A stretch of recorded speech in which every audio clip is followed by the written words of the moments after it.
अंजना ओम कश्यप, अशोक सिंघल और पुण्य प्रसून वाजपेयी।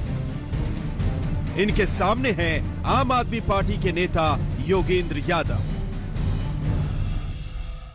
योगेंद्र यादव जी कैसे हैं? ठीक है आप? आम आदमी पार्टी आंदोलन से निकली हुई, लेकिन आपको कहते हैं थिंक टैंक है। एकदम गलत बात है। काहे का थिंक टैंक भैया? एक तो टैंक वाली भाषा ही मुझे अच्छी नहीं लगती। आपने इसे 3rd डिग्री बना रखा है, कोई उसे टैंक कहता है। भैया हम तो सत्संग में हैं, आप तीनों के साथ बैठा हूँ, कुश्ती करने थोड़ी बैठा हूँ। Tank, 3rd degree, chamber, interrogation, ये सब भाषा छोड़ देना। मैं तो भैया इसे सत्संग मानता हूँ चारों लोगों का। 3 बनाम 1 कुश्ती नहीं है, सत्संग है। आम आदमी पार्टी भी एक सत्संग है। बिल्कुल, बहुत सुंदर बोला आपने, क्या बढ़िया। इस लिहाज से देखिए, सत्संग शब्द का हम अर्थ भूल जाते हैं। सत्य का संग, लोग चले एक सच की खोज में, भूल होती है, ठोकर खाते हैं, फिर उठते हैं, सच की खोज में निकलते हैं। कितने वक्त बाद इस देश में राजनीति में सच की खोज में कुछ लोग निकले। आपने सुंदर शब्द। तो साधु संत और आप आदमी की पार्टी में कोई फर्क नहीं है? मतलब आप साधु संत है जो सत्संग करते हैं, कीर्तन करते हैं, ढोलक बजाते हैं, आप वही हैं। जो मोदी ने कहा कि आप लोग धरना पार्टी हैं, सत्संग पार्टी भी कह सकते हैं आपको? सत्संग, साधु संग, ढोल मजीरा सब एक चीज है। नहीं, आपने कहा कितना सुंदर शब्द है सत्संग। सत्संग केवल वो बाबाओं का कीर्तन नहीं है रात वाला भाई साहब। सत्य का संग कितना सुंदर चीज है। 5-4 लोग बैठते हैं, चाहे कहीं से आए, आप 3 दिशाओं से आए, आप मेरे साथ बात करने आए, हम सब कर क्या रहे हैं? हम सब मिल के उस सच को तलाश कर रहे हैं जो मेरे से भी ऊपर है और आपसे भी ऊपर है। कोई भी राजनीति, आम आदमी पार्टी, इसकी कोशिश है। मैं एक क्षण के लिए नहीं कहूँगा सफल कोशिश है, क्योंकि आम आदमी पार्टी एक इस देश में बड़ी चीज़ करने की छोटी कोशिश है, छोटे लोगों के द्वारा की गई कोशिश है, जिनसे भूल होती है, जो पूरा करने में असमर्थ रहते हैं, फिर कोशिश करते हैं। क्योंकि इस देश के लिए इतने वक्त बाद एक उम्मीद पैदा हुई। पहले ना, आपको ध्यान होगा, लोग आशा और राजनीति इन दोनों शब्दों का एक वाक्य में प्रयोग ही नहीं करते थे। पहली बार कोशिश की लोगों ने करने की। भूल करना और ऐसा कुछ कहना कि हम तो कांग्रेस के खिलाफ पूरी जंग लड़ रहे हैं, फिर उसके साथ मिलकर सरकार बना लेना, बच्चों की कसम खाना। हालांकि कहने में भी बड़ा बुरा लगता है कि अरविंद केजरीवाल ने ये सब कुछ किया है। भूल और पाप में भूल नहीं है, ये भूल नहीं है, ये विश्वास का टूटना है। आप बताइए, मैं आपको एक वायदा करता हूं, मैं ऐसा नहीं करूंगा। आपने मुझे वायदा किया शो में आइए, हम आपसे बातचीत करेंगे, है ना? उसके बाद ऐसी परिस्थिति बनती है, आप शो कर नहीं पाती हैं, कुछ भी हो जाता है। ठीक है। आप मुझे कहेंगी योगेंद्र जी देखिए ये परिस्थिति बनी है, कहा तो मैंने ये था, परिस्थिति नहीं बनी है, ऐसा कर लें। हमें जनता ने विश्वास दे के भेजा। बिल्कुल आप ठीक कह रही हैं, जनता नहीं अपेक्षा करती थी कि हम कांग्रेस के साथ मिलेंगे। हम बिल्कुल कतई नहीं चाहते थे मिलना, और हम मिले नहीं। लेकिन ऐसी परिस्थिति बनी कि सारे लोग, आप सब लोग दिन रात हमसे कहते थे सरकार नहीं बनाओगे, भाग रहे हो। नहीं, तब तो आपने रेफरेंडम का सहारा लिया, अब तो जनता को आप भूल गए हैं इस बार। मैंने वही कहा, हम तो जनता के पास पर रेफरेंडम करते थे, अब तो दिखता नहीं कि उम्मीद। तब आप उम्मीदवार चुन रहे हैं, हम रेफरेंडम करेंगे। हम उम्मीदवार चुन रहे हैं, हम रेफरेंडम करेंगे, जनता तय करेगी उम्मीदवार। योगेंद्र जी ये कहा गया रिजाइन करना है, हम रेफरेंडम करेंगे, जो जनता कहेगी हम वही करेंगे। रिजाइन करने में कर नहीं पाए, वो तो हमसे भूल हुई, वो तो हमसे भूल हुई। हमने सरकार बनाते टाइम जनता ने हमें विश्वास दिया, परिस्थिति बदली, हमारे धर्म संकट था, क्या करें, जनता के पास कैसे जाएं, कैसे उनको कहें हम बंद कमरे में फैसला कर लें। फिर हमने तय किया कि नहीं, हम जनता के सामने जाएंगे, उनसे पूछेंगे। जनता ने हमें बताया अगर हम यही चीज इस्तीफा देते हुए करते तो जनता बुरा नहीं मानती। पर योगेंद्र जी 80,000 रुपए महीने का किराया दिया, दिल्ली छोड़ने का मन नहीं किया, वीआईपी इलाका केजरीवाल को सीएम के नाते फ्लैट मिला, लेकिन छोड़ा नहीं क्योंकि अच्छा था इलाका। 80,000 रुपए किराया देता रहा। आम आदमी क्या 80,000 रुपए किराया दे सकता महीने का? अशोक जी, सिक्योरिटी की उन्होंने बात की कि मेरी आम आदमी सिक्योरिटी है, आप लोग मेरी सुरक्षा है। अभी तक वो सुरक्षा लिए घूम रहे हैं। तो क्या आम आदमी क्या लगता है दूर हो गया? 20,000 रुपए में लंच करते हैं वो, क्या ये सेलिब्रिटी फिल्म स्टार ही लंच करते हैं? अरविंद केजरीवाल को 20,000 रुपए आदमी पे करके लंच करेगा उनके साथ? क्या चंदा इकट्ठा करने का तरीका है? अरविंद केजरीवाल क्या आम आदमी से दूर हो गए? आम आदमी उनके साथ लंच नहीं कर पाएगा, इसका मतलब वो आम आदमी नहीं है। आपने 4 सवाल पूछे, एक एक करके जवाब दे दूं। जी जी। 80,000 रुपया है, सरकार ने रेट फिक्स किया, हमने 80,000 का ढूंढा नहीं। आपने अरविंद का घर देखा है कभी? इतनी सादगी से वो परिवार मुश्किल से 2.5 कमरे में रहता है, बाकी जो घर दिया गया था चीफ मिनिस्टर का, और कारण बताया था। 80,000 रुपए किराया कहाँ से लाएगा आदमी? सर सुनिए तो, अरे अरविंद केजरीवाल तो तनख्वाह भी नहीं लेता, वो भी उसके मित्र उसको देते हैं। घर कैसे चलता है उसका, पूछा कभी? आप एक एक करके आप सवाल पूछ लिए तो जवाब भी देने दीजिए सर। है ये जो उस समय दिक्कत क्या थी, किसी भी दूसरे देश के अंदर थोड़ा सभ्यता से इस चीज़ के ऊपर बात होती। बिटिया IIT का इम्तिहान दे रही थी, बिटिया, और मैं जानता हूँ उस परिवार को, कितनी तकलीफ से वो परिवार जीता है। कई बार मुझे लगता था, मैं कहता था अरविंद को, अरविंद थोड़ा समय तो बच्चों के साथ लगा लिया करो, बच्चे का IIT का इम्तिहान है, कितना डिस्टर्बेंस हुआ। परिवार ने फैसला किया बच्ची एग्जाम दे ले, तब तक हम यहाँ रह लेंगे। उस पे इतना बवाल हुआ, दुनिया के किसी देश में इस सवाल पे बवाल नहीं होता कि बच्ची एक इम्तिहान देना चाहती है। आपने कहा 20,000 रुपए का लंच, सर उस लंच के अंदर लोगों को मुश्किल से 100 रुपए का खाना मिलता है, ये चंदा है। और मैं बताऊं, टेबल के नीचे से चंदा लेने से कहीं बेहतर है टेबल के ऊपर खड़ा होकर। नहीं मिलेगा ना अरविंद केजरीवाल के साथ। रोज सुबह 9 से 10 बजे अरविंद केजरीवाल, 9 से 11 बजे अरविंद केजरीवाल हर व्यक्ति से मिलते हैं जो आते हैं। अब चुनाव के दौरान में व्यस्त हो गए हैं, हर व्यक्ति से मिलते हैं, ना एक पैसा लिए ना दिए। लेकिन जनता दरबार तो एक ही बार करके भाग लिए थे वो। विचित्र देश है अशोक जी, विचित्र देश है अशोक जी। इस देश में लोग टेबल के नीचे बोरी भर भर के पैसा लेते हैं, हम मुस्कुराते हैं। एक आदमी, सर सुन तो लें, जवाब सुनने की तो हिम्मत करें सर। प्रश्न पूछे हैं, जवाब भी लीजिए ना। बोरी भर भर के टेबल के नीचे से पैसा लिया जाता है। आप भी जानते हैं, आप पत्रकार हैं दिल्ली में। नाम बताइए आप, कौन है ऐसा?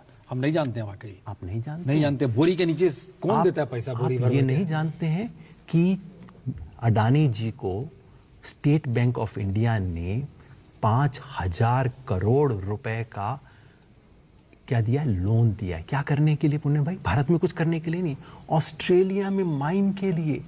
जिस चीज के लिए सब बैंकों ने ना कर दी थी, भारत का स्टेट बैंक 6,000 करोड़ रुपए लोन देता है। क्यों देता है सर?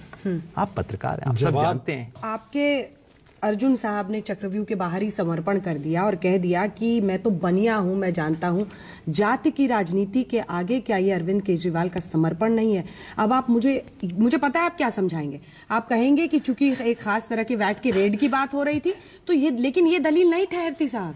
आप अगर जाति बताने की क्या जरूरत है? अगर आपको प्रश्न पूछने से पहले मेरा उत्तर पता है योगेंद्र जी, कभी आपने अपनी जाति बताने की जरूरत समझी? अंजना जी, आपका भी इतिहास हम सब जानते हैं, कभी आपने जरूरत समझी? नहीं समझी। लेकिन क्यों अरविंद केजरीवाल ने चुनाव से पहले एक खास सभा में, एक खास, जब वो जिक्र कर रहे थे चुनावी अपने उसका, उन्होंने अब बनिया बताया अपने आप को? क्या मतलब? मैं बताता हूं आपको मतलब। एक तो पहली वो सभा कोई अखिल भारतीय वैश्य महासंघ की सभा नहीं थी। अगर जाति की सभा में आप जाएं और वहां जाके कोई अखिल भारतीय यादव महासभा का सम्मेलन हो, मैं वहां जाऊं और कहूं मैं भी यादव हूं, वो जिस सभा में वो गए वहां अधिकांश, बहुमत से ज्यादा लोग वैश्य समुदाय से नहीं थे। आप खुद भाषा जानती हैं। दिल पर हाथ रखिए योगेंद्र यादव जी। एक मिनट क्योंकि आप ही ने एक चिट्ठी लिखी थी जिसमें पैरा नंबर 7 है आपके सामने, लीडर और सुप्रीमो। तो वो तो दूसरा क्या प्रश्न आपको हुआ। नहीं लगता है कि कहीं पर अरविंद केजरीवाल भूल करते हैं तो उनकी पार्टी के नेता पार्टी के अंदर खड़े होकर कह सकते हैं कि ये अरविंद तूने ठीक नहीं किया? ऐसा है? बिल्कुल कहते हैं। तो आपको सरेंडर करना पड़ा। आपको उस वक्त क्या हुआ? आपके सवालों का क्या लिखा था? आपके सवालों को कहाँ एड्रेस किया गया? बार बार ये सवाल उठ रहे थे कि डिक्टेटर है, तानाशाह है, सुनते नहीं है। उन्होंने खुद लिखा। हाँ, आपने खुद लिखा। आपको कॉम्प्रोमाइज करके सरेंडर करना पड़ा। क्या हुआ बताइए? जवाब दो, क्योंकि ऑप्शन नहीं था आपके पास कुछ। जवाब दो। जी जी, 2 बनाम 1, लेकिन जवाब ठीक है। वो ये आपको याद होगा, उसके ये चिट्ठी लिखने के चौथे दिन बाद एक प्रेस कॉन्फ्रेंस हुई थी। आपने कहा सरेंडर हो गया है ना। आप ये सोचिए, ऐसी चिट्ठी अगर कोई बीएसपी में मायावती के बारे में लिखता, कांग्रेस में राहुल गांधी के बारे में होता, क्या होता उसका?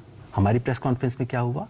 अरविंद केजरीवाल से सवाल पूछा, आपकी चैनल के लोग गए थे पूछने के लिए, कॉन्फ्रेंस हो रही थी। अरविंद केजरीवाल ने कहा योगेंद्र यादव मेरे बड़े भाई हैं, चिट्ठी लिखना उनका अधिकार है, वो चाहें तो मुझे थप्पड़ मार सकते हैं, उनकी बात है, मैं समझूंगा और हम सब लोग आगे बढ़ेंगे। आप इसको सरेंडर बोलते हैं? मेरे को बताइए, दुनिया इस देश की कोई दूसरी पार्टी बताइए जहां ये चिट्ठी लिखने के बाद वो व्यक्ति उस पार्टी का चेहरा उसके लिए बात कर रहे हैं। कहानी में कहीं मौलिक सवाल दब तो नहीं गया? जो सवाल योगेंद्र यादव ने उठाया था कि पीएससी में वो किसी की बात नहीं मानते, जो आपने खुद लिखा है कि पर्सनालिटी कल्ट को हम अपनी पार्टी में बढ़ावा दे रहे हैं, आप ही के शब्द हैं पैरा नंबर 7 में, वो सवाल दब गया?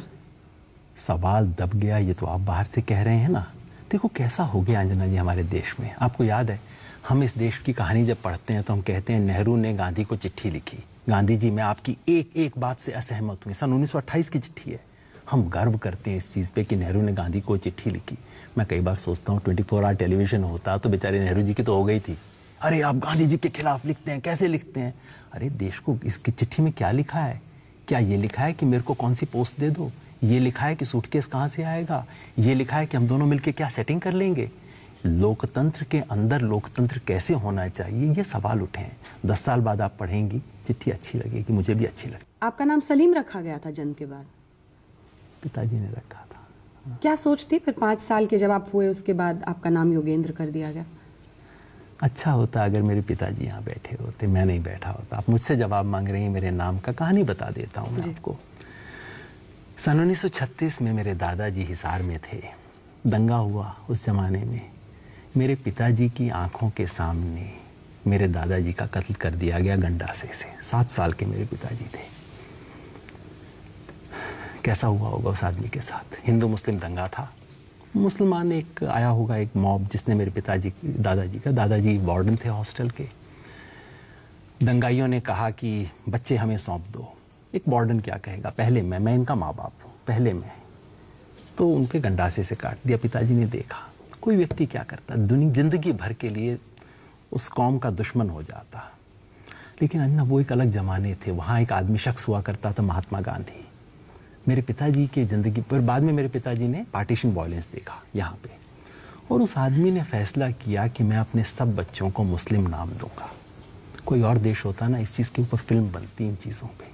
उस व्यक्ति ने, जिसने अपने पिताजी को गंडासे से कटते हुए देखा था, उस व्यक्ति ने फैसला किया कि मैं अपने बच्चों को मुस्लिम नाम दूंगा। मेरी बहन हुई। बहन को उन्होंने नज़मा नाम दिया। मेरी माँ ने कहा बेटी के साथ प्रयोग मत करो, शादी नहीं होगी इसकी। फिर बेटा हुआ, उसको सलीम नाम दिया गया। ये एक ज़माने में तो था, एक ज़माना जब हम गाते थे ना हिंदू बनेगा ना मुसलमान बनेगा, ये उस ज़माने की चीज़ है। और उसको ऐसे उछाला गया। मुझसे उठा के पूछा जाता, मैं जवाब दूं इस बात का कि मेरे पिता अपने पिता के हत्यारों से प्रेम कर सकते हैं, उसको स्टीरियोटाइप नहीं करते, उसको गले लगा सकते हैं। आम आदमी के मुद्दों की बजाय केजरीवाल जो है, आपकी पूरी पार्टी सत्ता पाने के लिए संघर्ष कर रही है। एक चीज मैं आपसे जानना चाहता हूं, जो केजरीवाल के बारे में कहा जाता है कि डिक्टेटर है, तानाशाह है क्या वो? आप अरविंद केजरीवाल से ये भी उम्मीद करते हो कि वो चुनाव जितवा दे, सब कुछ कर दे, कुछ ऐसा कर दो कि चुनाव जीत ले, लेकिन ऐसा भी करे जिसमें हर निर्णय में हर व्यक्ति की भागीदारी भी हो? तो वो व्यक्ति एकमात्र रूप से जिम्मेवार है सफलता और विफलता के लिए, लेकिन हर व्यक्ति को कंसल्ट करने की मजबूरी भी है। दोनों चीजें ना करें। मैं कहता हूं जहां हम चाहते हैं, और मैं चाहता हूं ऐसा देश जिसमें कोई भी नेता दूसरों से 2 इंच ऊपर हो, उससे ज्यादा ना हो। लेकिन वो करने के लिए आपको हम सबको इस देश की राजनीतिक संस्कृति लेकिन केजरीवाल 2 इंच से कुछ ज्यादा हो गया, आपको लगता है? ये तो मानते हैं? मैं समझता हूँ अन्ना आंदोलन में जो अरविंद की भूमिका थी, बाहर के लोगों ने इसे अन्ना आंदोलन की तरह देखा। जो अरविंद की अद्भुत भूमिका थी उस आंदोलन को वहां पहुंचाने में, ऐसे में स्वाभाविक था कि केजरीवाल को, अरविंद को दूसरों से थोड़ा ऊंचा देखा गया। भरोसा है 5 साल दिया जाएगा? अब भरोसा है, आज से 2 महीना पहले नहीं था। 2 महीना पहले तक डर था। मोदी का कितना डर है? वजह क्या है इस भरोसे? है नहीं सर, था। वजह क्या है इस भरोसे की? 2 महीना पहले तक लग रहा था कि अभी भी चिढ़ है, अभी भी गुस्सा है लोगों के मन में, हम नहीं तोड़ पाएंगे। हम जानते थे कि दिल्ली के निम्न मध्यम वर्ग में, दिल्ली के गरीब में हमारे दिल में जगह है, लेकिन ऊपर एक दीवार थी, अदृश्य दीवार थी, जहां बात नहीं हो पा रही थी। लेकिन पिछले 2 महीने में एक तो ये जो मोदी जी कैसे पैसा ला रहे हैं, क्या क्या खेल किए। हम कह रहे थे दिल्ली का रूपांतरण करेंगे, वो कह रहे थे धर्मांतरण करेंगे। हम कह रहे थे कि औरत को सुरक्षा देंगे, वो कह रहे हैं जीन्स नहीं पहनने देंगे, मोबाइल नहीं रखने देंगे। एक तो उन्होंने बड़ी मदद की। चुनाव के बाद इनको कुछ गुलदस्ता भिजवाना पड़ेगा सब लोगों को। और दूसरा, हमने जो एक पॉजिटिव एजेंडा रखा, सिर्फ कॉन्स्टेंटली वो किया। हम दिल्ली में शिक्षा के लिए ये करेंगे, रोजगार के लिए ये करेंगे, महिला सुरक्षा के लिए करेंगे, हम बिजली के लिए करेंगे, पानी के लिए, गांव के लिए, बोलते गए। हमने एक ही फैसला किया था, बस हम अपनी तरफ से पॉजिटिव चीज बताते जाएंगे, हम क्या कर सकते हैं। ये जब आप किसी के पास जाते हैं तो 59, जैसे आप रूबरू हुए इनसे और ये वोटर हैं और 59 दिन पे आपने सरकार छोड़ दी थी, तो आप क्या कहते हैं सामने वाले वोटर को? मैं कहता हूं कि देखो भाई, हम तो आप जैसे थे, हम सत्ता में आए, कोई हम ट्रेंड पॉलिटिशियन तो थे नहीं, हमसे समझदारी में गलती हुई, लेकिन ईमानदारी से समझौता नहीं किया सर, हमने नहीं किया ना। लेकिन सर सामने वाला कभी कालिक पोत देता है, थप्पड़ मार देता है, अभी टमाटर फेंक देता है, अंडे फेंक देता है। अभी क्यों ऐसा, कौन है ये? आम आदमी ही है ना। नाराज तो है आम आदमी। ये ना कहिए, नाराजगी कैसे? देखिए, सार्वजनिक जीवन में आए हैं, मुंह पे कालिक पितवाने ही आए हैं, घर बैठे रहते, तनख्वाह लेते रहते, बहुत आराम से रहते, सही बात है, कालिक पितवाने आए हैं, अंडा खाने आए हैं, मेरे मुंह पे भी किसी ने लगा दिया था, ये सब। इससे आप ये निष्कर्ष ना निकालें कि जनता नाराज है। अगर जनता दूसरे लोगों से कितनी नाराज है तब पता लगेगा जब वो जनता के 2 फुट दूर रहेंगे, जैसे हम रहते हैं। जो जनता से 50 मीटर दूर रहते हैं, उनसे जनता कितनी नाराज है कैसे पता लगेगा सर? बहुत बहुत शुक्रिया। बहुत बहुत शुक्रिया।